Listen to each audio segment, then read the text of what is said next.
يا بالسلام عليكم، يجيب لكم فضيحة الطيز ابن الطيز رسول الشايب. استمتعوا ويانا. ولك رسول شلون ناشينك؟ والله شو سولف لي؟ أنا سكران إيش بيك؟ ناشني وكل زرزورات وكل شرب الشروب والمزة كلها، والنوب ناشني بدل عود اتفقنا نسوي ناشني وشرد قال امشى بالزرزور. والله إيش بيك؟ ايوه رسول شنو هذا الولد الضاربك مقعدك بالتواليت؟ بالله ما تسولف لي سالفته. عمره 16 سنة هيجي، طبيت سجن أحداث، كنت مربي لي ذيل لي ورا، ذيل لي ورا، وين يذبوني سجن الحدث عافية.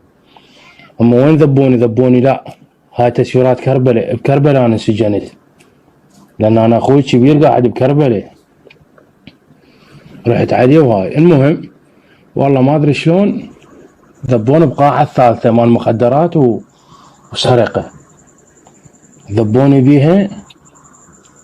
تعاركت ويا ولد فادي من أهل الحسينية، تعاركت وياه، قعدت من ما أحس لك، قال أنت شو اسمك؟ قلت له أنا رسول. نوب شوية قال اقعد هنا، داشيات هاي بالسجن، حظاير يسمونها، ذبني وياه حظيرة بالركين.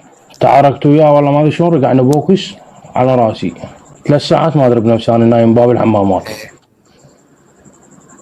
والله.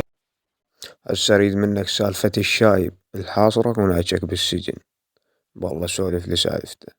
لون الشرطة ذبوني بزنزانة اسمها مان الشايب، زنزانة الشايب، بها رجال شايب كبير بالعمر. قال شنو هاي الذيل مالتك؟ شنو هاي شعرك؟ عود انت سرسري؟ قلت له لا حجي مو سرسري.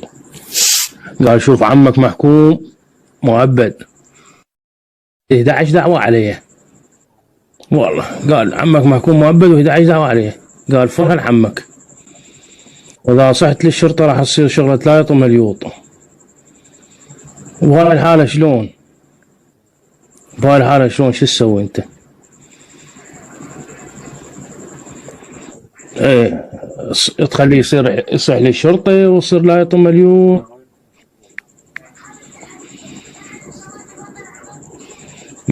تسكي تتعارك وياه شلون؟ تعاركت وياه راح تجي الشرطة تصيح. ايه وانا صغيرون وراح تصير شغلة لا يطم اليوط، و5 سنوات بيها شغلة لواء.